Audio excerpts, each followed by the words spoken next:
നമുക്ക് പ്രാർത്ഥനയോടെ തിരുവെഴുത്തുകളിലേക്ക് നമ്മുടെ ശ്രദ്ധയെ തിരിക്കാം. ഈ സമയത്ത് 1 തെസ്സലോനിക്ക ലേഖനം 5-ാം അധ്യായം അതിന്റെ 17-ാം വാക്യം. This time let us turn our attention to the word of God, 1 Thessalonians chapter 5 verse 17. 1 തെസ്സലോനിക്കർക്ക് എഴുതിയ നിരൂപ 5-ാം അധ്യായം 17-ാം വചനം.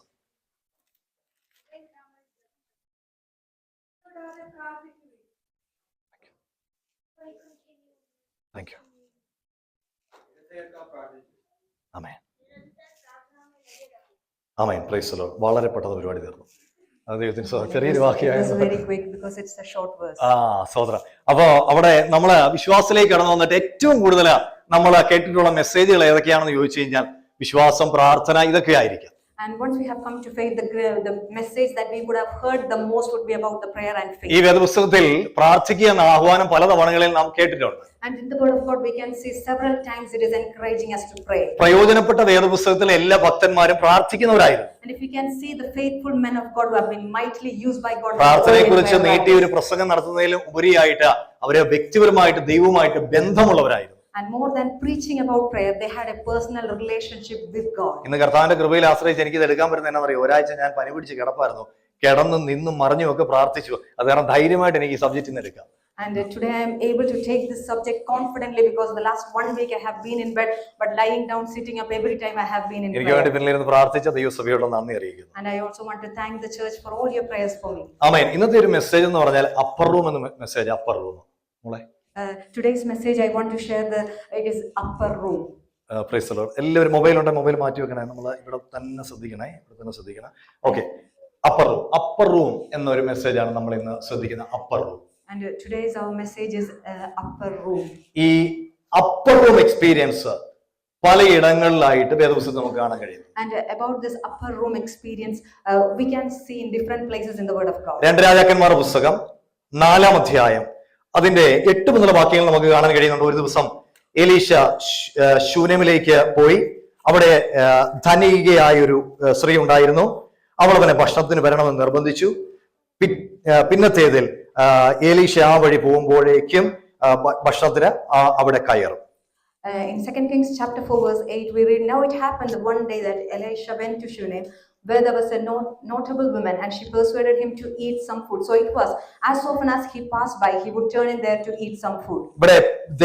ഇവിടെ എലീശ എന്ന് പറയുന്ന ഒരു ഭക്തനെ വീട്ടിൽ കയറ്റാൻ കൊള്ളാമെന്ന് ധനികയായി സ്ത്രീക്ക് മനസ്സിലായി. And this woman understood that Elisha is a servant of God and he can be invited to her house. തന്റെ ഭർത്താവിനോട് എലീശയെ കുറിച്ച് പറയുന്ന സാക്ഷ്യം എങ്ങനെയാ? വിശുദ്ധനായ ഒരു ദൈവപുരുഷൻ ഇതുവഴി കടന്നു പോകുന്നത് ഞാൻ മനസ്സിലാക്കുന്നു. And this woman says to her husband about Elisha, saying that I know that this is a holy man of God who passes by us regularly. എല്ലാവരെയും നമുക്ക് വീട്ടിൽ കയറ്റാൻ പറ്റില്ല. And we cannot maybe not invite everyone into our house. പക്ഷേ എലീശയെ കുറിച്ച് ഈ സഹോദരിക്ക് ഒരു കാര്യം മനസ്സിലായി, ഇദ്ദേഹം പ്രാർത്ഥിക്കുന്ന വ്യക്തിയാണ്. But this woman knew something about Elisha, that he is a prayerful man. ആമേൻ. പ്രിയപ്പെട്ടവരെ, അവിടെ നാം കാണുന്നുണ്ട്. ആമേൻ, ഹല്ലേലൂയ. ഈ സഹോദരി ഭർത്താവിനോട് പറയുകയാണ്, നമ്മുടെ ചുവരോട് കൂടി ഒരു ചെറിയ മാളിക മുറി, ഒരു അപ്പർ റൂം നമുക്ക് ഇദ്ദേഹത്തിന് വേണ്ടി ഉണ്ടാക്കാം. So this woman says to her husband, so please let us make a small upper room on the wall. നമുക്ക് ദൈവം അതിനുള്ള സാഹചര്യം തന്നിട്ടുണ്ട്. And the Lord has given us the situation for that. അന്നത്തെ കാലത്ത് ദീർഘദൂരം സഞ്ചരിച്ച ഈ ദൈവദാസൻ വേല ചെയ്യുന്നത്. And this man of God used to travel a lot to do the Lord's ministry. ആമേൻ. അത് മാത്രമല്ല, ആ ദൈവദാസന് വേണ്ടതെല്ലാം അവിടെ അവർ ഒരുക്കി വെക്കുവാനിടയായി തീർന്നു. And not just that, whatever this man of God required, they have prepared it all. അപ്പൊ ഇവിടെ ശ്രദ്ധിക്കേണ്ട ഒരു കാര്യമുണ്ട്. ഒരു ഭക്തനെ വീട്ടിലോട്ട് വിളിക്കുമ്പോഴും ഭാര്യയും ഭർത്താവും തീരുമാനം ഒരുമിച്ചെടുത്തത്. And when they were inviting this man of God to their house, the husband and wife made their decision together. ഭർത്താവ് ഒറ്റയ്ക്കല്ല, ഭാര്യ ഒറ്റയ്ക്കല്ല, രണ്ടുപേരും ഒരുമിച്ച് തീരുമാനം എടുത്തേച്ച് ഇങ്ങനെ തീരുമാനിക്കുക, ആ ദേവദാസനെ നമ്മുടെ വീട്ടിലേക്ക് ക്ഷണിക്കാം. And it was not the wife alone or husband alone, but they came together, they made a decision together, saying that they will invite ആ ദേവദാസന് വേണ്ടി നമുക്കൊരു അപ്പർ റൂം പണിയാം. And also they made the decision saying they will make an upper room for this. ഒന്നും expect ചെയ്തല്ല അവർ ചെയ്തതെങ്കിലും അവർക്കൊന്നറിയാം, ഒരു ദൈവപുരുഷൻ വീട്ടിൽ വന്ന് അങ്ങനെ കിടന്നാൽ പ്രാർത്ഥിച്ചാൽ ഞങ്ങൾക്ക് അനുഗ്രഹമാണ്. And they did not expect anything in return, but they knew that if this man of God come and stay there, it will be a blessing for them. ഒരു ദിവസം എലീശ ശൂനങ്കാരത്തിയോട് തന്റെ ദാസനായ ഗേഹസി മൂലമായിട്ട് ചോദിക്കുകയാണ്, ഇവക്ക് വേണ്ടി നമ്മൾ എന്താ ചെയ്തു കൊടുക്കേണ്ടത്? And through his servant Gehazi, Elisha is asking to the Shunammite woman about what shall we do for her. 12-ാം വാക്യത്തിൽ ഇങ്ങനെ നാം വായിക്കുന്നു, എലീശ തന്റെ ബാലികനായ ഗേഹസിയോട് ശൂനങ്കാരത്തിയെ വിളിക്കുക എന്ന് പറഞ്ഞു. അവൻ അവളെ വിളിച്ചു, അവൾ എലീശയുടെ മുൻപിൽ വന്ന് നിന്നു. And in verse 12 we read, then he said to Gehazi his servant, call this Shunammite woman. When he had called her, she stood before him. അവൻ ഇവിടെ ശ്രദ്ധിക്കേണ്ട ഒരു കാര്യമുണ്ട്, ആ വേർഡ് മറക്കരുത്, upper room. And let us not forget that word, upper room. ഈ upper റൂമിലാണ് ഈ ചോദ്യം വെളിപ്പെടുന്നത്. And this question happened in the upper room. നിനക്ക് വേണ്ടി ഞാൻ എന്ത് ചെയ്തു? What shall I do for you? നിങ്ങളുടെ വീട്ടിൽ ഒരു അപ്പർ റൂം ഉണ്ടോ? Do you have an upper room in your house? പക്ഷെ ഞങ്ങൾ തന്നെ കിടക്കുന്ന ഒരു വിധത്തിലാണ്. Pastor, we are struggling to sleep in a room somehow. ഈ യേശു കർത്താവിന്റെ ജീവിതത്തെ കുറിച്ച് ഇങ്ങനെയാണ് നമ്മൾ വായിക്കുന്നത്. പറവകൾക്ക് പറക്കാൻ ആകാശമുണ്ട്, കുറുനരികൾക്ക് കൂടുണ്ട്, പക്ഷെ മനുഷ്യപുത്രൻ തലതായിക്കാൻ ഇടമില്ല. പക്ഷെ യേശുവിന് അപ്പർ റൂം ഉണ്ടായിരുന്നു. And about Jesus Christ we read that the birds have nests, the foxes have holes, but the Son of Man have nowhere to lay his head. മലയുടെ മുകളും തോട്ടവും ഒക്കെ യേശുവിന് അപ്പർ റൂം ആയിരുന്നു. And the garden and the mountain, they were all the upper room for Jesus. നമ്മുടെ ജീവിതത്തിൽ നമുക്ക് കുറച്ച് സ്പേസേ ഉള്ളെങ്കിലും നമുക്ക് അതിനകത്തൊരു ചെറിയ സ്പേസ് ഒരു അപ്പർ റൂമിന് വേണ്ടി വെക്കാം. And maybe we have little space, but are we able to separate a small space as an upper room in our life? സ്ഥിരമായിട്ട് പായിടുന്ന ഒരു സ്ഥലമുണ്ടോ? അത് upper room. And do we have a special place where we pray every time? സ്ഥിരമായി നമ്മൾ മുട്ടുമടക്കുന്ന ഒരു സ്ഥലമുണ്ടോ? അതാണ് നമ്മുടെ upper room. And if there is any special place where we kneel down and pray, that is our upper room. നമ്മുടെ ചെറിയ സൗകര്യത്തിനകത്ത് കർത്താവുമായിട്ട് സംസാരിക്കാൻ ഒരു സ്ഥലമുണ്ടോ? അതാണ് നമ്മുടെ upper room. And maybe we have limitation, but do we have a special place to keep in connection with our God? That is our upper ഇവിടെ ഈ room. സഹോദരിക്ക് കാശുണ്ടായിരുന്നു, താൻ അടക്കി വെച്ചില്ല, താൻ ഒരു അപ്പർ റൂം ഉണ്ടാക്കി. And this woman, she had money and she did not keep that with herself, but she made an upper room. വീട് മേടിക്കാനുള്ള എത്ര പേരുണ്ടെന്ന് കൈപൊക്കിയേ. If you're still waiting to buy a house, വിശ്വാസത്തോടെ കൈപൊക്കെ, ഞാനല്ല ചോദിക്കുന്നത്. and if you want to raise your hand with faith, നിങ്ങൾ പ്രാർത്ഥിക്കാൻ കഴിയുമോ? കർത്താവേ, ഞങ്ങൾക്ക് തരുന്ന വീടിനകത്ത് പ്രാർത്ഥിക്കാൻ ഒരു റൂം വേണോ? വിശ്വാസത്തോടെ പ്രാർത്ഥിക്കാൻ പറ്റുമോ? and how many of you can pray asking God, when you give us a house, we need an upper room for prayer? പ്രിയപ്പെട്ടവരെ, ഞങ്ങളായിരിക്കുന്ന വീടിന്റെ ഒരൊറ്റ വിഷയത്തിന് വേണ്ടി ഞാൻ വ്യക്തിപരമായിട്ട് പ്രാർത്ഥിച്ചിട്ടില്ല. ഞാൻ പ്രാർത്ഥിച്ചിട്ടില്ല. And the house where we are right now living, I never prayed about that person. ആ word ഒന്നുകൂടെ ക്ലിയർ ചെയ്ത് പിടിച്ചു വെച്ച് പ്രാർത്ഥിച്ചെന്നൊക്കെ പറയുന്നത് അങ്ങനെ ചെയ്തിട്ടില്ല. എല്ലാത്തിനായി സ്തോത്രം, ദൈവഹിതമാണ്, ലഭിക്കട്ടെ, ആ ഒരു അർത്ഥത്തില്ല. എന്നാൽ നമ്മുടെ വീട്ടിലുള്ള 1-2 പേര് അതിനുവേണ്ടി, 1-2 പേരല്ല, കുഞ്ഞുങ്ങളും സീറ്റ് നന്നായിട്ട് പ്രാർത്ഥിക്കുന്നുണ്ടായിരുന്നു. പക്ഷെ അതിനകത്ത് ഒരു ദിവസം എന്റെ ഹൃദയത്തിലൂടെ ഇങ്ങനെ തോട്ടാ പോയത്, ഇവിടെ പലർക്കും പ്രാർത്ഥിക്കാൻ ഒരു റൂം ഉണ്ടെന്ന് കേട്ടിട്ടുണ്ട്. അപ്പൊ ഞങ്ങളെ സംബന്ധിച്ചിടത്തോളം അത് 4 ബെഡ്റൂമിന്റെ തന്നെ പറയുന്നത് നമ്മുടെ കൈ നിൽക്കുകയല്ല. പക്ഷെ എന്തോ ഒരു ഹൃദയത്തേക്കൂടെ ഒരു ആഗ്രഹം, അങ്ങനെയൊക്കെ എനിക്ക് കിട്ടും ഒരു പ്രാർത്ഥിക്കാൻ ഒരു റൂം. പ്രാർത്ഥിച്ചില്ല, ഞാൻ ഒരു തോട്ട് വന്നെന്നാ ഞാൻ. And I had a small thought going into my heart that I thought that many people say they have a prayer room in their house, and I asked, will there be any possibility that when we have a house, will we have a prayer room? പ്രിയപ്പെട്ടവരെ, ഹൃദയത്തിലൂടെ പോയൊരു തോട്ടം വചനം പറയുന്നത് എങ്ങനെയാണ്? ഒരു ഭക്തന്റെ ഹൃദയത്തിലെ നല്ല ആഗ്രഹങ്ങൾ ദൈവം സാധിപ്പിക്കും. വീട് ദൈവം തന്നപ്പോഴത്തേക്കിന് പ്രാർത്ഥിക്കാൻ ഞങ്ങൾക്ക് ഒരു റൂം അതിനകത്ത് ഒരുക്കി വെച്ചിരുന്നു. സ്തോത്രം. Amen. Hallelujah. The word of God says that if you have a good desire, the Lord will fulfill that. When the Lord gave us the house, there was a room for prayer in there. പ്രിയപ്പെട്ടവരെ, കർത്താവ് വിശ്വസ്തനാണ്. Amen. Our God is a faithful God. ഞാൻ വിശ്വാസത്തോടെയാണ് നിങ്ങളോട് പറഞ്ഞത്, നിങ്ങൾക്ക് വേണ്ടി അല്ലെങ്കിൽ നിങ്ങൾക്ക് കിട്ടുന്ന സ്ഥലത്ത് ഒരു ചെറിയ സ്പേസ് കർത്താവുമായിട്ട് കണക്ട് ചെയ്യാൻ ഒരു ചെറിയ സ്പേസ് വെച്ചാട്ടെ, അത് നമ്മുടെ ജീവിതത്തിൽ ഒരു അനുഗ്രഹമായി. Amen. I'm saying this with faith, and if you can prepare a small space in your house to get connected with God, the Lord will do greater things for you. ആമേൻ. അവിടെ നമ്മൾ കാണുന്നു, ഈ upper റൂമിൽ വെച്ചാണ് ഈ പ്രവാചകൻ ഒരു ചോദ്യം ചോദിക്കുന്നത്, ഞാൻ നിനക്ക് വേണ്ടി എന്താ ചെയ്തത്? And in this upper room, that is where the man of God asked a question, what shall I do for you? ദൈവവുമായിട്ട് കണക്ട് ചെയ്യുന്ന ചില സ്ഥലങ്ങൾ വേദപുസ്തകത്തിലുണ്ട്. I mean, there are places throughout the word of God we can see where we get connected with God. ആ connecting പ്ലേസിലിരുന്ന് ദൈവം വിശുദ്ധന്മാരോട്, പ്രവാചകന്മാരോട് പല ചോദ്യങ്ങൾ ചോദിക്കുന്നു. And in those areas we can see the Lord is asking many questions to his faithful one, to the prophets. ആമേൻ. പ്രിയപ്പെട്ടവരെ, താഴേക്ക് വായിക്കുമ്പോഴത്തേക്കിന് when we read the following verse, amen, hallelujah, നമുക്ക് മനസ്സിലാകുന്നുണ്ട് ഈ സഹോദരി ഉത്തരവൊന്നും പറഞ്ഞില്ല. തനിക്ക് അങ്ങനെ ഒരു ആഗ്രഹം, രാജാവിനോടൊന്നും ഒരു മീഡിയേറ്റർ ആയിട്ട് എലീശ നിൽക്കേണ്ട ഒരു കാര്യമില്ല. and there is no need for a mediator, and there was nothing that this woman have answered. എന്നാൽ ഗേഹസി പറയുകയാണ്, അവൾക്ക് മകനില്ലല്ലോ, അവളുടെ ഭർത്താവ് വൃദ്ധരുമാകുന്നു എന്ന് പറഞ്ഞാൽ ഒരു സാധ്യതയും ഇവളുടെ ജീവിതത്തിലില്ല. ഇവർക്ക് ഒരു തലമുറ വേണം. But Gehazi answers saying, actually she has no son and her husband is old, so there is no possibility for them to have a child. നിങ്ങൾ ഇനി ശ്രദ്ധിച്ച വചനം നോക്കിയ 15-ാം വാക്യം, എലീശ പറയുക, അവളെ വിളിക്കുക എന്ന് പറഞ്ഞു. So then Elisha says, call her. അവൻ അവളെ വിളിച്ചപ്പോൾ അവൾ വാതിൽക്കൽ വന്നു നിന്നു. വീണ്ടും അപ്പർ റൂമിന്റെ മുമ്പിൽ വന്നിരിക്കുക. And again we can see that she stood in the doorway in front of the upper room. ഈ അപ്പർ റൂമിന്റെ മുമ്പിൽ വന്ന് ശൂനംകാരത്തി നിൽക്കുമ്പോൾ അപ്പർ റൂമിന്റെ അകത്തിരുന്നിട്ട് ആത്മനിറവിൽ പ്രവാചകൻ പ്രവചിക്കുകയാണ്, വരുന്ന ആണ്ടിൽ ഈ സമയമാകുമ്പോഴേക്ക് നീ ഒരു പകരെ അടച്ചുകൊള്ളും എന്ന് പറഞ്ഞു. അതിന് അവൾ അല്ല, ദൈവപുരുഷനെ എന്റെ യജമാനെ അടിയനോട് പോസ്റ്റ് പറയരുത് എന്ന് പറഞ്ഞു. ഒറ്റ കാര്യം ഞാൻ പറയാം, ആമേൻ. ഒരു അപ്പർ റൂം നമ്മുടെ വീട്ടിലുണ്ടെങ്കിൽ അവിടെ കർത്താവ് നമ്മളോട് നിനക്ക് എന്ത് വേണമെന്ന് ചോദിക്കുക മാത്രമല്ല, അവിടെ നിവർത്തിക്കാൻ സാധ്യതയില്ലാത്ത ചില മേഖലകളുടെ പ്രവചന ദൂതുകൾ വെളിപ്പെടും. മനസ്സിലായി? Amen. Hallelujah. Here we can see that this woman stood in the doorway and Elisha prophesies to her from the upper room, saying that by next year you will conceive and bear a son. And when if we have an upper room there, we will hear prophecies from God. Maybe and also we should understand that the Lord is going to fulfill that. എലീശയെ സംബന്ധിച്ചിടത്തോളം ഈ upper room താൻ ദൈവസാന്നിധ്യം അനുഭവിക്കുന്ന റൂമാണ്. I mean, Elisha was experiencing the presence of God in this upper room. ദൈവത്തോട് പ്രാർത്ഥിക്കുന്ന നിലവിളിക്കുന്ന സ്ഥലമായിരുന്നു. And this is the place that where he was crying out and praying to the Lord. ഈ upper റൂമിൽ ആമേൻ ഹല്ലേലൂയ ഇരുന്നു കൊണ്ടാണ് എലീശ ഈ സഹോദരിയോടും കുടുംബത്തോടും പ്രവചന ദൂത് പറയുന്നത്. And staying in that upper room, that is where Elisha prophesies to this woman and her family. വചനം പറയുന്നു, ആ പ്രാർത്ഥിക്കുന്ന അപ്പർ റൂമിൽ നിന്ന് ആത്മനിറവിൽ പറഞ്ഞ ദൂത് അടുത്ത ആണ്ടിൽ സംഭവിക്കുന്നു. And whatever the prophecies that was revealed in that upper room, that happened by the next year. പ്രിയപ്പെട്ടവരെ, നമ്മുടെ കുടുംബത്തിനകത്ത് ഒരു അപ്പർ റൂം ഉണ്ടെങ്കിൽ ആ അപ്പർ റൂം ഒരു അത്ഭുതത്തിന്റെ റൂമായിരിക്കും. വിശ്വസിക്കുന്നവർ കർത്താവിനെ സ്തുതിച്ചാട്ടെ. ആമേൻ. Hallelujah. We have an upper room in our family, in our house. Let us believe that that is going to create miracles. ചിലപ്പോ കട്ടിലിന്റെ തൊട്ടരികിൽ ഒരു മാറ്റിട്ട ഒരു സ്ഥലമായിരിക്കും, അതായിരിക്കും നിങ്ങളുടെ അപ്പർ റൂം. ആ സ്പേസിനെ ദൈവത്തിന് അത്ഭുതത്തിന്റെ സ്പേസ് ആക്കി മാറ്റാൻ കഴിയും. വിശ്വസിക്കുന്ന വിശുദ്ധന്മാർ കർത്താവിനെ സ്തുതിച്ചാട്ടെ. ഹല്ലേലൂയ. ആമേൻ.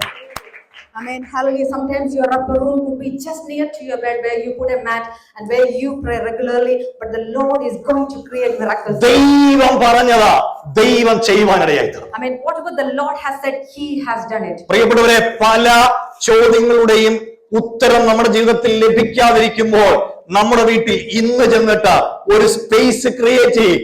ആ സ്പേസ് നിങ്ങളുടെ ചോദ്യങ്ങളുടെ ഉത്തരമായി തീരും. Amen. Hallelujah. Maybe you're waiting for several answers, but if we are ready to create a space for God, He is going to answer many of your questions. I just want to share this example. മോശയോട് കർത്താവ് പറയുക, ആമേൻ, നീ മലയിലേക്ക് കയറി വാ.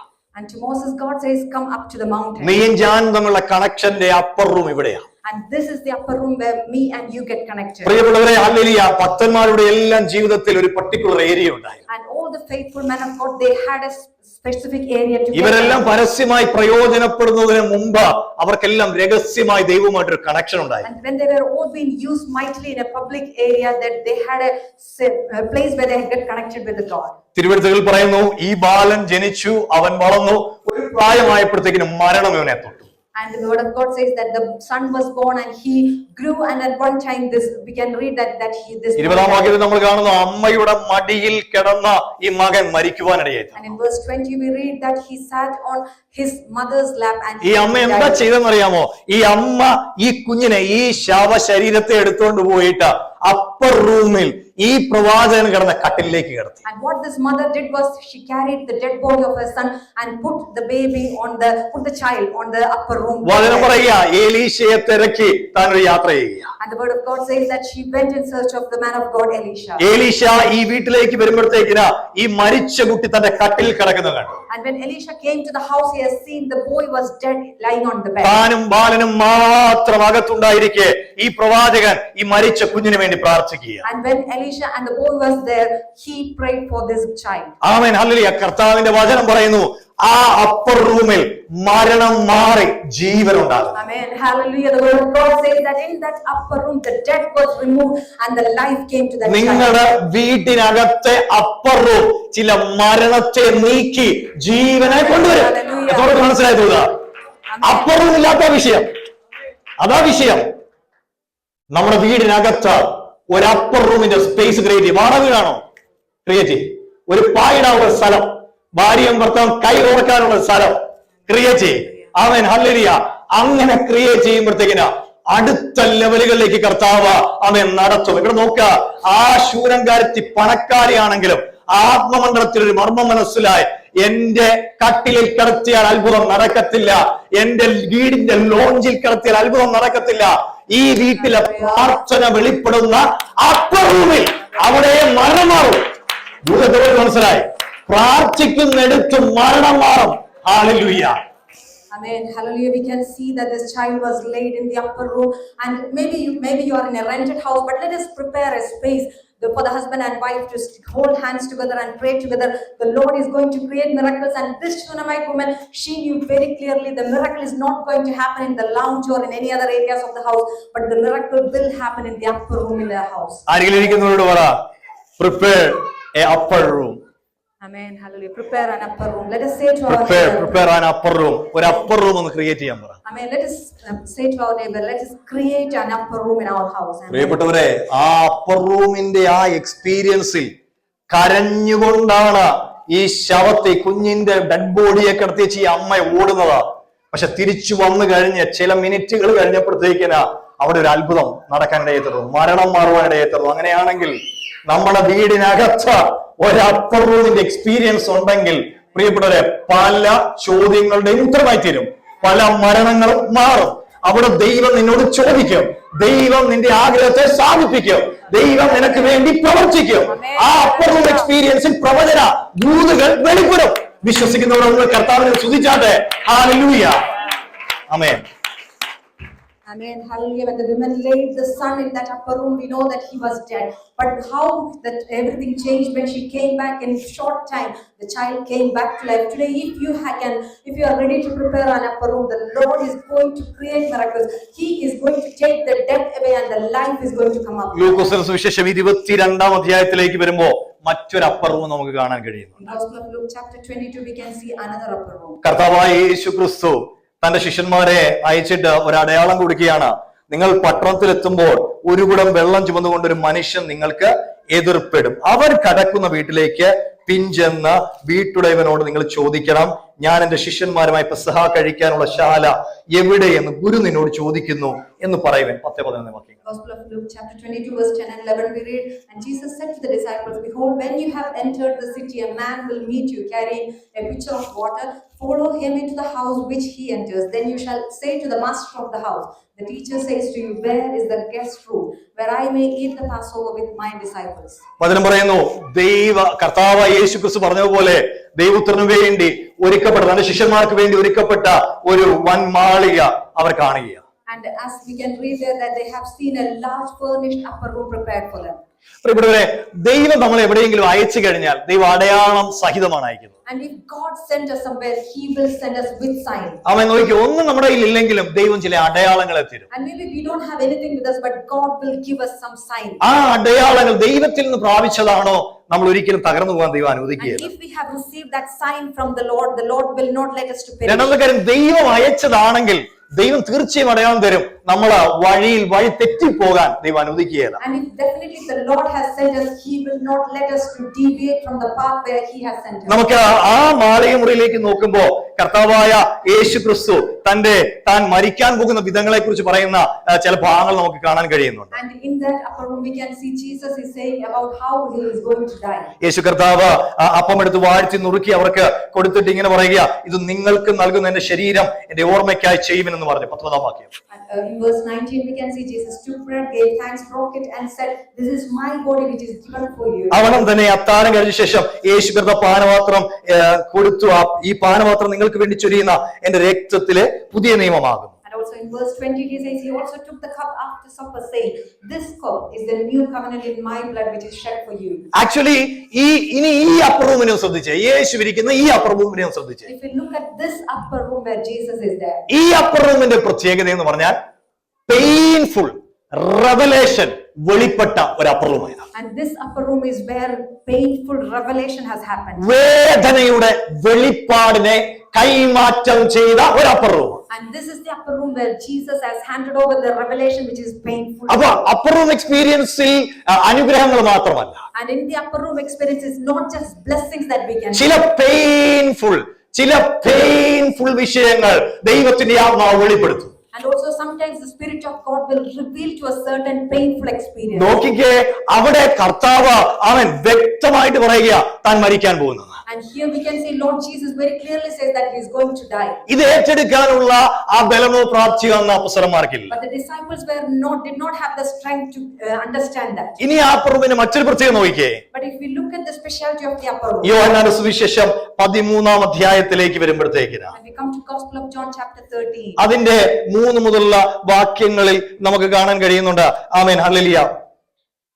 താഴേക്ക് നമ്മൾ വായിക്കുമ്പോൾ 5-ാം വാക്യത്തിലേക്ക് വരുമ്പോൾ ഒരു പാത്രത്തിൽ യേശു കർത്താവ് വെള്ളം പകർന്നിട്ട് ശിഷ്യന്മാരുടെ കാല് കഴുകുക. And from Gospel of John chapter 13 from verse 5 we can see Jesus poured water into a basin and began to wash the disciples. യേശു കർത്താവ് ശിഷ്യന്മാരുടെ കാല് കഴുകിയ ആ upper room experience. And in that upper room, in that space, Jesus washed the feet of his disciples. കർത്താവ് ശിഷ്യന്മാരുടെ മുൻപിൽ ഈ upper room വെളിപ്പെടുത്തിയ തന്റെ ഹ്യൂമിലിറ്റി, തന്റെ താഴ്മ. And in that upper room, Jesus revealed his humility to the disciples. പ്രിയപ്പെട്ടവരെ, വ്യക്തമായി അവരുടെ മുൻപിൽ കർത്താവ് കാല് കഴുകിയിട്ട് ഗുരുവായ നല്ലവനായ ആമേൻ സ്വർഗാദി സ്വർഗങ്ങളിൽ അധിവസിക്കുന്ന കർത്താവ് ഈ മനുഷ്യരുടെ കാല് കഴുകിയ. And Jesus, who is a great God, who is their master, we can see Jesus wash the disciples' feet. കർത്താവ് നോക്കിയേ, ഈ കാല് കഴുകലിന്റെ യഥാർത്ഥ സുഖം അനുഭവിച്ച ഒരു ശിഷ്യനായിരുന്നു അപ്പോസ്തലനായ പത്രോസ്. And Apostle Peter understood and enjoyed or understood that when Jesus washed the feet. അതുകൊണ്ടാണ് അപ്പോസ്തലനായ പത്രോസ്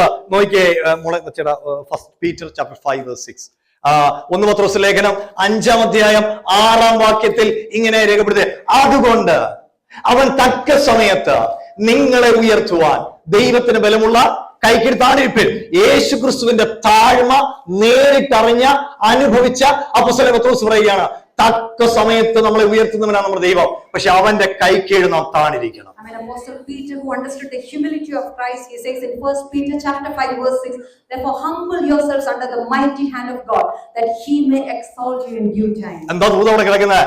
അപ്പർ റൂം എക്സ്പീരിയൻസിൽ നമുക്ക് താഴ്മ ധരിക്കാൻ കഴിയും. I mean, in the upper room experience, we can make ourselves humble. നമ്മൾ ദൈവവുമായിട്ട് കണക്ട് ചെയ്തിരിക്കുന്ന ആ സമയത്ത് നമ്മുടെ കുറ്റങ്ങള്, കുറവുകള് എല്ലാം കർത്താവ് കാണിച്ചു തരും. And when we stay connected with God, God will tell us our shortcomings, our sins. ഇവിടെ നോക്കിക്കേ, ആ അപ്പർ റൂം എക്സ്പീരിയൻസ് അപ്പോസ്തലനായ പത്രോസിനെ പിൽക്കാലത്ത് ഒരു താഴ്മയിലേക്ക് കൊണ്ടുവരിക. And in that upper room experience, we can see Peter in the life afterwards, how he was humble. അത് അനുഭവിച്ച അപ്പോസ്തലനായ പത്രോസ് പറയുകയാണ്, ദൈവത്തിന്റെ ബലമുള്ള കൈക്കീഴ് താണിരിപ്പിന്, കാരണം നമ്മുടെ ദൈവം താഴ്മയുള്ള ദൈവമാണ്. And Apostle Peter, who experienced that, says that humble yourselves under the mighty hand of God, because our God has shown the humility. ഈ പെയിൻഫുൾ റെവലേഷൻ ചിലത് വെളിപ്പെടുമ്പോ അതിനെ അംഗീകരിക്കാൻ നമ്മൾ തയ്യാറാകണം. And sometimes when we have this painful revelation, we should be ready to understand and accept it. ഞാൻ കഴിഞ്ഞ ദിവസങ്ങളിൽ ഇന്നുമൊക്കെ പല സഹോദരങ്ങളുമായിട്ട് സംസാരിച്ചപ്പോ ഞാൻ പറഞ്ഞ ഒരു കാര്യമുണ്ട്. ചില ആഴ്ചകളായിട്ട് എന്റെ ഹൃദയത്തിലേക്ക് വരുന്ന ഒരു വചനഭാഗമുണ്ട്, റിപ്പീറ്റഡ് ആയിട്ട് വരുന്ന ഒരു വചനഭാഗമുണ്ട്. അതാ മോള് ഏഞ്ചല് ഇവിടെ വായിച്ചത് 90-ാം സങ്കീർത്തനം അതിന്റെ 12-ാം വാക്യത്തിൽ നമ്മൾ ഇങ്ങനെ വായിക്കുന്നു, ആമേൻ, ഞങ്ങളുടെ നാളുകളെ എണ്ണുവാൻ ഞങ്ങളെ ഉപദേശിക്കണമേ. I mean, there's a word that was kept coming into my heart for the past few weeks. That is what Angel read initially from Psalm chapter 90 verse 12. So teach us to number our days. പ്രിയപ്പെട്ടവരെ നോക്കിക്കേ, hallelujah, നമ്മുടെ നാളുകളെ നമ്മൾ എണ്ണിയില്ലെങ്കിൽ നമ്മൾ അങ്ങ് ഉയർന്നങ്ങ് പോകും. And if we will not number our days, we might feel very pride in ourselves. നമ്മുടെ ദിവസങ്ങളെ ഒന്ന് നമുക്ക് എണ്ണാൻ കഴിയണം. And we should be able to count our days. എത്ര പേര് അതൊന്ന് ആഗ്രഹിക്കുന്നുണ്ട്? And how many of you have that desire? ഞാൻ ഈ ഒരു മെസ്സേജ് എടുത്തുകൊണ്ട് പറയില്ല, ഞാൻ മിക്കവാറും എന്നെ കർത്താവ് ചിന്തിപ്പിക്കുന്ന ഒരു ഭാഗം, പ്രത്യേകിച്ച് ഈ കിടക്കയിലൂടെ കിടക്കാൻ പോകുമ്പോഴേ ഞാൻ ഓർക്കും, എടാ ഇവിടുന്ന് എഴുന്നേറ്റ് വരൂ, അറിയല്ല. അത് ഒരു നിരാശയോടെ ചിന്തിക്കുവല്ല, അതൊരു പ്രത്യാശയാണ്.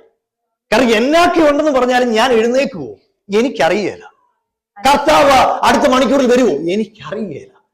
എന്തിനാ ഈ ചിന്ത പരിശുദ്ധാത്മാവേ എന്റെ ഉള്ളിൽ തരുന്നതെന്ന എനിക്ക് ബോധ്യപ്പെട്ട ഒന്നുണ്ട്, കർത്താവിന്റെ വരവെങ്കിൽ ഞാൻ എടുക്കപ്പെടണമെന്ന് കർത്താവ് ആഗ്രഹിക്കുന്നു.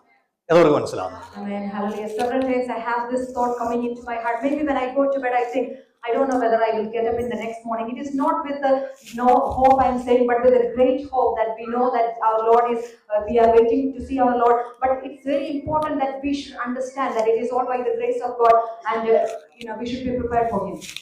നമ്മുടെ നാളുകളെ എന്നാൽ ദൈവം നമുക്ക് കൃപ നൽകട്ടെ. Amen. May the Lord give us the grace to number our days. ലൂക്കോസിന്റെ വിശേഷത്തിൽ ഈ പെയിൻഫുൾ റെവലേഷൻ കർത്താവ് ശിഷ്യന്മാരിലേക്ക് കൈമാറുകയാണ്. And in the Gospel of Luke, when Jesus handed over this painful revelation to the disciples, ഇത്രയും വലിയ റെവലേഷൻ കിട്ടിയിട്ടും അതിന്റെ 22-ന്റെ 24 നമ്മൾ കാണുന്നുണ്ട്, അവരുടെ ഇടയിൽ ഒരു ചിന്ത കിടക്കുക, ഞങ്ങളുടെ കൂട്ടത്തിൽ ആരാ വലിയവൻ? And even after they received this revelation, there was something between the disciples who is greatest among them. അത് മാത്രമല്ല, യോഹന്നാൻ സുവിശേഷം 13 ഇത്ര കർത്താവ് ചങ്കുമറിച്ച് തന്റെ റെവലേഷൻ അപ്പോസ്തലന്മാരുടെ മുമ്പിൽ കൊടുത്തിട്ടും യൂഥയുടെ ഹൃദയത്തിനകത്ത് യേശുവിനെ കാണിച്ചു കൊടുക്കാനുള്ള തോന്നലാ കിടക്കുന്നത്.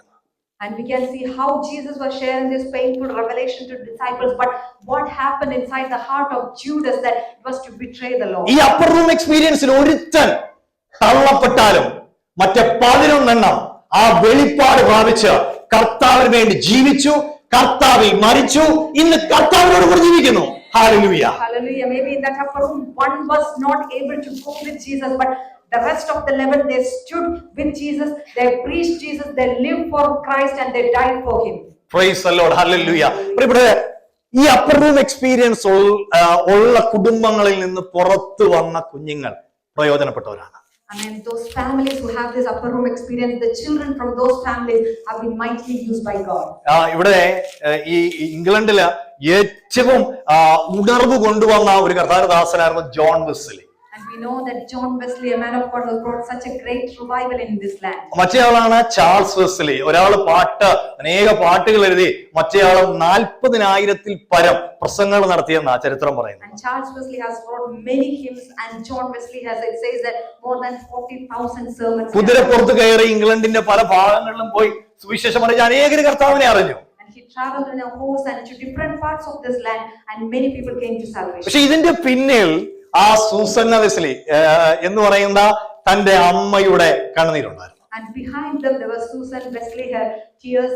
She was a praying mother. മറ്റേയാളുടെ പേര് സാമുവൽ വെസ്ലി എന്ന അപ്പന്റെ പേര്. And their dad was Samuel. അപ്പൻ ഒരു ആംഗ്ലിക്കൻ മിനിസ്റ്റർ ആയിരുന്നു. And their dad was an Anglican. താൻ പലപ്പോഴും യാത്രയിലായിരുന്നു. And many times he was traveling in different. ഇവർക്ക് ദൈവം ഏതാണ്ട് 19 കുഞ്ഞുങ്ങളെ കൊടുത്തു. 19 കുഞ്ഞുങ്ങളെ. They had around 19 children. ഈ 19 എണ്ണത്തിൽ കുറെ എണ്ണം മരണപ്പെട്ടു. And a few of them died. എങ്കിലും ഈ അമ്മ ഒരു പ്രാർത്ഥനാ മനുഷ്യയായിരുന്നു. But this mother, she was a prayerful mother. 2 പേര്, ഒരാള്, 3 പേര്, അല്ലെ 6 പേര്, ഞങ്ങളുടെ നമ്പർ പറഞ്ഞേക്കാം, 6 പേര് ഒക്കെ ആയിട്ട് നമുക്ക് ചിലപ്പോൾ പ്രാർത്ഥിക്കാൻ അങ്ങോട്ട് പ്രാർത്ഥന കയറി വരുന്നില്ല. And sometimes maybe we have 2 or 3 or 6 children, but we still struggle to find time to pray. ആ 19 കുഞ്ഞുങ്ങളെ നോക്കുമ്പോഴും ഈ അമ്മ ഒരു സൈൻ കൊടുത്തിട്ടുണ്ട്. ആ അമ്മ, എന്റെ അറിവ് ശരിയാണ്, ഒരു ഓപ്പൺ കിച്ചൺ ആയിരുന്നു അവരുടെ. ആ കിച്ചണിൽ നിൽക്കുമ്പോഴത്തേന് തന്റെ ഒരു സ്കാർഫ് തലയിൽ ഒരു പ്രത്യേക രീതിയിൽ ഇട്ടെങ്കിൽ കുഞ്ഞുങ്ങളോട് പറഞ്ഞിട്ടുണ്ട്, ആ സമയത്ത് എന്നോട് ആരും മിണ്ടാൻ വരരുത്, ആ സമയത്ത് ഞാൻ ദൈവവുമായിട്ട് കണക്ട് ചെയ്തിരിക്കുന്ന സമയമായിരിക്കും. I mean, this mother has given a sign to her children, saying that if any time they see her with a scarf on her head, and that means she is connected with God, so don't come to talk to her anything. Susanna വെസ്ലിയുടെ upper room experience അതായിരുന്നു, അടുക്കളയായിരുന്നു. And that was her upper room experience, that is in her. പ്രിയപ്പെട്ടവരെ, എന്താ സംഭവിച്ചത്? What happened there? അതിനകത്ത് നിന്ന് ശക്തന്മാരായ ഉണർവിന് വേണ്ടി ദൈവം ഉപയോഗിച്ച 2 സന്തതികളെ ദൈവം പുറത്തു കൊണ്ടുവന്നു. I mean, we can see 2 great and mighty, powerful men of God came out through those prayers. നമ്മുടെ കുഞ്ഞുങ്ങളിൽ നിന്ന് ഉണർവിന് വേണ്ടി പ്രയോജനപ്പെടട്ടെ ചിലര്. I mean, our children need to be used for revival. കർത്താവിന് വേണ്ടി പ്രയോജനപ്പെടണോ? I mean, do they have to be useful for God? ഈ അമ്മ ആ കുഞ്ഞുങ്ങളെ നല്ല രീതിയിൽ വചനം പഠിപ്പിച്ചു. I mean, this mother has taught the children the word of God. ഞാൻ കുറച്ചു മുമ്പേ ഒരു വിഷയം ഇങ്ങനെ കേട്ടോണ്ടിരിക്കുമ്പോൾ എനിക്ക് മനസ്സിലായ രീതിയാണ്, റെഗുലർ ആയിട്ട് കുഞ്ഞുങ്ങളെ സൺഡേ സ്കൂളിൽ കൊണ്ടുപോയി ചർച്ചിൽ കൊണ്ടുപോയി. And when I read about that, I understood she used to take them regularly to the Sunday school and to church. പലപ്പോഴും അപ്പൻ പാതിരി യാത്രയില്ല, കാരണം ലണ്ടനിൽ പോണത് എനിക്ക് എന്തിന്റെ ഒരു ഡയറക്ടർ ആയിരുന്നു. പലപ്പോഴും അപ്പന്റെ പ്രസൻസ് ഇല്ല, പക്ഷെ ഈ അമ്മ വചനം പറഞ്ഞു കൊടുത്തുകൊണ്ടേയിരുന്നു. Many times the dad had to travel in different places, but the mom used to continue to share the word of God. Susanna വെസ്ലിയുടെ അപ്പർ റൂം അടുക്കളയായിരുന്നെങ്കിലും ആ അടുക്കളയിലെ അപ്പർ റൂം എക്സ്പീരിയൻസിന് സ്വർഗത്തിലെ ദൈവം വിലയിട്ടു. പ്രിയപ്പെട്ടവരെ, 2 അഭിഷിക്തന്മാർ ആ കുടുംബത്തിനകത്ത് പുറത്തു വരുവാനായിട്ട്. Hallelujah. Susanna Wesley's upper room was in her kitchen, but we can see how God has valued that, and 2 great and powerful men of God came out from there. So let us focus on to God. ഇന്നൊരു തീരുമാനം എടുക്കുക. I mean, today let us make a decision. നമ്മുടെ വീടിന്റെ ഏത് ഭാഗമാണ് നിങ്ങൾ upper room ആക്കാൻ പോകുന്നത്? And today, what part of your house that you are going to make an upper room? ഒന്ന് മനസ്സിൽ കണ്ട ഒരു കൊച്ചു ഏരിയ ആയിരിക്കത്തില്ലേ, അവിടെ ഒന്ന് പായിടാൻ ഒന്ന് മനസ്സിൽ കണ്ട ഒരു തീരുമാനം എടുത്തേ. I mean, today maybe it could be a small area, but let us make a decision in our heart. ഒരു തീരുമാനം എടുത്താൽ നമ്മുടെ തലമുറകൾ അനുഗ്രഹിക്കും. I mean, if you are ready to make that decision, our children will be blessed. 19 ഉണ്ടായിരുന്ന കാലത്ത് നിങ്ങൾ മറക്കരുത്, ഫോണില്ല, വണ്ടിയില്ല, ഇന്നത്തെ സൗകര്യങ്ങൾ ഒന്നുമില്ല. അതിനകത്ത് അലക്കാനുള്ള വാഷിംഗ് മെഷീൻ സിസ്റ്റങ്ങൾ ഒന്നുമില്ല. ഇത്ര എണ്ണത്തിന്റെ തുണി അലക്കണം, ഇത്ര എണ്ണത്തെ ക്ലിയർ ചെയ്യണം, ഫുഡ്, ഇത്രയും കാര്യങ്ങൾ ചെയ്യുമ്പോഴും അവരുടെ ജീവിതത്തിൽ വേദപുസ്തകത്തിലൂടെ അവർക്കൊരു കാര്യം മനസ്സിലായി, എന്റെ കുഞ്ഞുങ്ങൾ നന്നാകണമെങ്കിൽ എന്റെ വീടിനകത്ത് ഒരു അപ്പറും വേണം. Amen. Hallelujah. We should understand in those times there was no washing machine. She had to do all the washing, cooking, looking after all the children. But she understood that she needs an upper room in their house. Amen. Praise the Lord. ദൈവത്തിന് സ്തോത്രം. പ്രിയപ്പെട്ടവരെ, ആർക്കും മറക്കാൻ കഴിയാത്ത മറ്റൊരു വലിയ upper room experience ആണ് അപ്പോസ്തല പ്രവൃത്തിയിൽ കാണുന്നത്. And we can see another upper room experience in the Acts of Apostles. കർത്താവായ യേശുക്രിസ്തു മരിച്ച് അടക്കപ്പെട്ട് ഉയർത്തെഴുന്നേറ്റതിനു ശേഷം ഭയത്തോടെ വിറങ്ങലിച്ചിരിക്കുന്ന അപ്പോസ്തലന്മാരുടെ നടുവിലേക്ക് യേശു വന്നിറങ്ങുകയാണ്. And the apostles who were under fear after Jesus has died, buried and risen, and Jesus came into their midst. 1:4 അപ്പോസ്തല പ്രവൃത്തികളുടെ പുസ്തകം 1:4 യേശു കർത്താവ് പറയുന്നു, യെരുശലേമിൽ നിന്ന് വാങ്ങിപ്പോകാതെ എന്നോട് കേട്ട പിതാവിന്റെ വാഗ്ദത്തത്തിനായി കാത്തിരിക്കണം.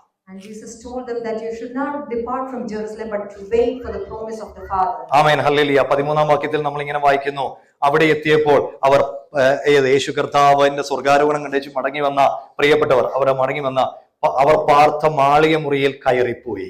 Verse 13 period, and when they had entered, they went up into the upper room where they were staying. ആ അപ്പർ റൂമിലേക്ക് അവർ കയറിപ്പോയി. They went up into the upper room. അവർ തേജസ്സിന്റെ കർത്താവിനെ മുഖാമുഖം കണ്ടു. And they have seen the glorious Lord face to face. അവർ ദൂതന്മാരെ കണ്ടു. They have seen angels. യേശു കർത്താവ് ഉയർത്തെഴുന്നേൽക്കുക, അവരെ സ്വർഗത്തിലേക്ക് ആരോഹണം ചെയ്യുന്നത് അവർ നേരിട്ട് കണ്ടു. They have seen Jesus ascending to heaven. അവർക്കൊരു കാര്യം മനസ്സിലായി, നമ്മുടെ കർത്താവായ യേശു ക്രിസ്തു ഭൂമിയിൽ ഉണ്ടായിരുന്നപ്പോൾ യേശുവിന് ഈ അപ്പർ റൂം എക്സ്പീരിയൻസ് ഉണ്ടായിരുന്നു, നമുക്കും പ്രാർത്ഥിക്കാം. And the disciples understood when Jesus was living in this earth, there was an upper room experience that he had, and we should have. വചനം പറയുന്നു, അവർ ഒരുമിച്ചിരുന്നു പ്രാർത്ഥിച്ചു. And the word of God says that they stayed together and ആ upper room എക്സ്പീരിയൻസിനകത്ത് മത്തിയാസിന്റെ ഒരു തെരഞ്ഞെടുപ്പ് നടക്കുന്നു. and there we can see how Matthias was chosen. Upper room എക്സ്പീരിയൻസുകൾ തിരഞ്ഞെടുപ്പുകളുടെ ഒരു സ്ഥലമായി മാറും. And in the upper room experience, certain selection happens. ഞാൻ പ്രസംഗിച്ചിട്ടുണ്ട്, ഞാൻ പാടിയിട്ടുണ്ടെന്ന് പറഞ്ഞ് ഞാൻ നാളെ ഏതെങ്കിലും ഒരു എലീം ചർച്ചിൽ പോയാൽ എന്നെ അവർ കയറ്റിയില്ല സ്റ്റേജിലുണ്ട്. And if I have said that I have preached before and I have been singing songs, if I go to any Elim church, they will not say come to this. അല്ലെ, നാളെ ഞാൻ നാട്ടില് ഞാൻ പല ഡിനോമിനേഷൻ വർക്ക് ചെയ്തിട്ടുണ്ട്, അതിന്റെ എവിടെയെങ്കിലും പോയിട്ട് ഞാൻ വെൽ എക്സ്പീരിയൻസ് ആണെന്ന് പറഞ്ഞു കഴിഞ്ഞാൽ പ്രാർത്ഥിക്കുന്ന സഭ എന്നെ പിടിച്ച് കയറ്റി. And if I say to anyone, any church, that I have been ministering in different churches, if there is a prayerful church, they will not tell me. അവരുടെ അപ്പർ റൂം എക്സ്പീരിയൻസിൽ എന്റെ മുഖം അവർക്ക് വെളിപ്പെടണം. And in their upper room experience, God should reveal my face to them. പ്രിയപ്പെട്ടവരെ, അതിനകത്ത് മത്തിയാസിനെ ദൈവം തെരഞ്ഞെടുക്കുക. And here we can see that God has chosen Matthias. വളരെ പറയുന്നു, അങ്ങനെ കാത്തിരുന്ന പ്രിയപ്പെട്ടവരുടെ മേൽ, ഒരുമിച്ചിരുന്നവരുടെ മേൽ പരിശുദ്ധാത്മാവിന്റെ ശക്തി ഇറങ്ങി. And when they stayed together with one accord, the power of Holy Spirit came upon them. ദൈവശക്തി ഇറങ്ങി അവർ അന്യഭാഷകളിൽ സംസാരിച്ചു. They started speaking in tongues. എന്റെ പ്രിയപ്പെട്ട സഹോദരങ്ങളെ, അന്യഭാഷയ്ക്ക് വലിയ ശക്തിയുണ്ട്. There is great power when we talk in ആത്മാവിലുള്ള പ്രാർത്ഥനയ്ക്ക് ശക്തിയുണ്ട്. When we pray in spirit, there is great power in it. ഇന്ന് വൈകുന്നേരം ആരെങ്കിലും ആത്മാവിന്റെ ഭാഷയ്ക്ക് വേണ്ടി ആഗ്രഹിക്കുന്നുണ്ടെങ്കിൽ നിങ്ങൾ ഒരു അപ്പർ റൂം തുറക്കണം. I mean, today, if you desire to have that tongues, then open the upper room in your house. ഇത്രയും നാൾ കാത്തിരുന്നിട്ട് കിട്ടിയില്ലെങ്കിൽ കർത്താവിനോട് പറ, കർത്താവേ, ഞാൻ ഒത്തിരി ആഗ്രഹിക്കുന്നു ഈ പരിശുദ്ധാത്മാവിനെ. We have been waiting for a long time. Let us tell the Lord, Lord, I desire to receive that power. തങ്ങളിൽ ആരാണ് വലിയവർ എന്നൊക്കെ ചോദിച്ചുകൊണ്ടിരുന്ന ആ ആശയത്തിൽ നിന്ന് പരിശുദ്ധാത്മാവ് വന്നപ്പോൾ അവരിൽ ഏറ്റവും ചെറിയവരാകാൻ ഈ അപ്പോസ്തലന്മാർ ആഗ്രഹിക്കുക. And when the disciples were arguing who is greatest among them, but we can see how they humble when the power of the Holy Spirit ഈ പരിശുദ്ധാത്മാവ് എങ്ങനെയും വലിയവരാകണം, എങ്ങനെയും രാജാവാകണം എന്ന് പറഞ്ഞ് ഇവർ നടന്നുകൊണ്ടിരുന്നത്. And when before the Holy Spirit came upon them, they always thought that they wanted to be bigger and greater. പക്ഷെ പരിശുദ്ധാത്മാവ് ഇറങ്ങിയപ്പോൾ അവര് മറ്റൊരുവരെ തന്നേക്കാൾ ശ്രേഷ്ഠത നേടാൻ തുടങ്ങി. Amen. But when the power of the Holy Spirit came upon them, they considered others better than them. Upper room എക്സ്പീരിയൻസുകൾ അവരെ താഴ്മയിലേക്ക് കൊണ്ടുവരിക. And when they had that upper room experience that gave humility, upper room experience അവരെ പരിശുദ്ധാത്മാവിന്റെ ശക്തിയിലേക്ക് കൊണ്ടുവരിക. and in the upper room experience they received the power of Holy Spirit. ഇതിനകത്ത് ആർക്കെങ്കിലും പരിശുദ്ധാത്മാവിനെ ആഗ്രഹമുണ്ടെങ്കിൽ, I mean, today any of you desire to receive that power of Holy ഞാൻ Spirit. രക്ഷിക്കപ്പെട്ടതിന് ശേഷം, സ്നാനപ്പെട്ടതിന് ശേഷം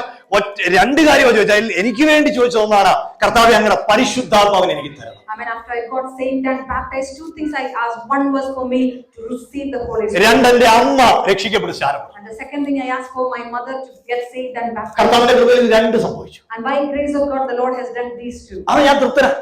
I'm satisfied in what the Lord has പ്രിയപ്പെട്ടവരെ, done. പരിശുദ്ധാത്മാവ് അതിന്റെ ശക്തി അതിശക്തമാ, നമ്മൾ ഒന്ന് ഏറ്റെടുക്കണം. I Amen. The power of the Holy Spirit, that is very true, that is real. Let us receive that. പരിശുദ്ധാത്മാവിലുള്ള പ്രാർത്ഥന അത്യാവശ്യമാണ്. And when we pray in spirit, that is പരിശുദ്ധാത്മാവിലുള്ള പ്രാർത്ഥന അത്യാവശ്യമാണ്. very important to pray in spirit.